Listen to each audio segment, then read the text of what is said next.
Okay, so we're having Professor Andreas Rödder here in Jerusalem for a conference of between world wars and the fall of the Berlin Wall.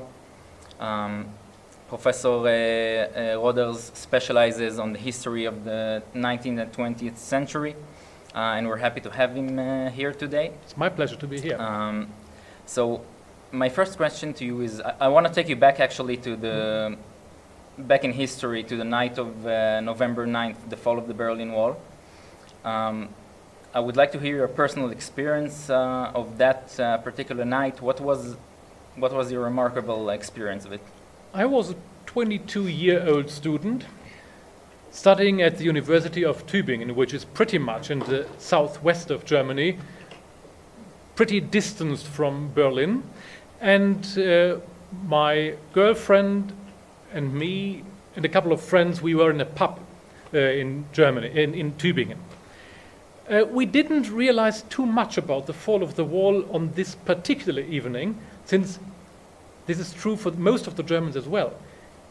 If you ask Germans what they did, they are full of recollections of what they did on this particular evening. But have you ever realized that the wall was opened not before 11:30 in the evening? Mm-hmm. And imagine what most of the people do, they are sleeping. So most of the Germans slept when the wall was opened, and it's just a kind of fake recollections that people mix up what they saw on the TV afterwards and what they think to have been done at this particular evening.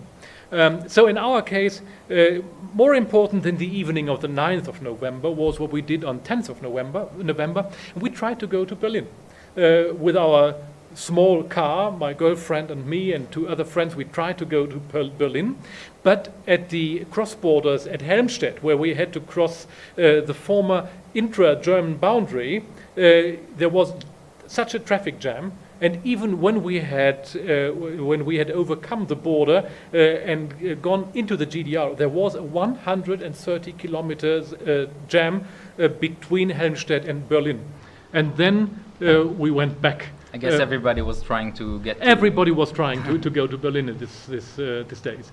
And would you say that? I mean, obviously, you're talking about recollecting and constructing our memory right. and past. But what would you say were your expectations to the day after, and whether or not they have been fulfilled? So, what I did not expect was a quick reunification. And hardly anybody, I would say nobody in Germany, expected what was happening. History was accelerating in these weeks in an absolutely unforeseen and unknown manner. So we all were very much surprised by the quick breakdown of the GDR as well as of reunification. And what was happening then was a very quick reunifications in terms of state, and a very long and hard process in terms of economic reunification as well as mental and cultural reunification in Germany. Mm-hmm. And if I take you back to the future, back to the present, at least more the accurate, present, yeah. Talking about the conflict that we now see between what's going on between Ukraine and Russia and the West. And obviously, in your lecture, you've talked about us not taking the right lessons from history. What is your notion about the conflict at the moment? The problem of the conflict is that Putin has started to apply means and measures which have been outruled within the European Union. And this is a severe problem for the European Unionists, who are not used to handle with this kind of politics, which are disregarding the integrity of other states. Because regarding the integrity of another state, safeguarding the rights of minorities, this is the DNA of the European Union. So the European Union is struggling hard in a very traditional, hard power conflict, which Putin is applying at the moment. So the EU is forced, on the one hand, to try to stick to its own principles, on the other hand, to react to this kind of traditional hard power conflict. And so what I tried to point out in my lecture was that we have different lessons from history.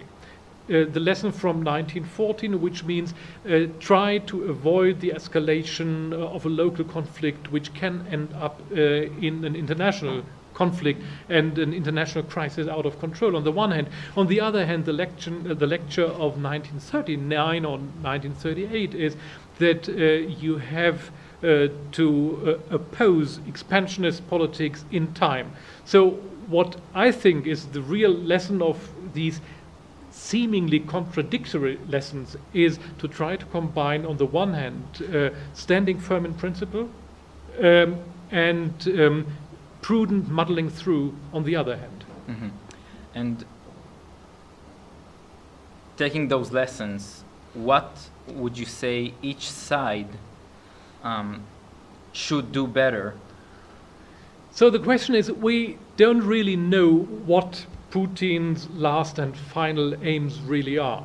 If he is resolved to erect a kind of supremacy, a post-Soviet supremacy of Russia, it will be a very dangerous game within Europe. So giving any advice to Putin doesn't make very much sense, since we don't know what his aims are.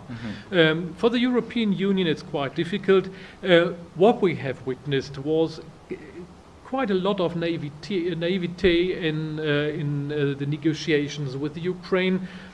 I think the politics the German Chancellor Angela Merkel is applying, trying to stand firm in principle and to deter Putin from further expansionist politics on the one hand, in combination with flexible diplomacy and instruments, but in the end standing firm in principle.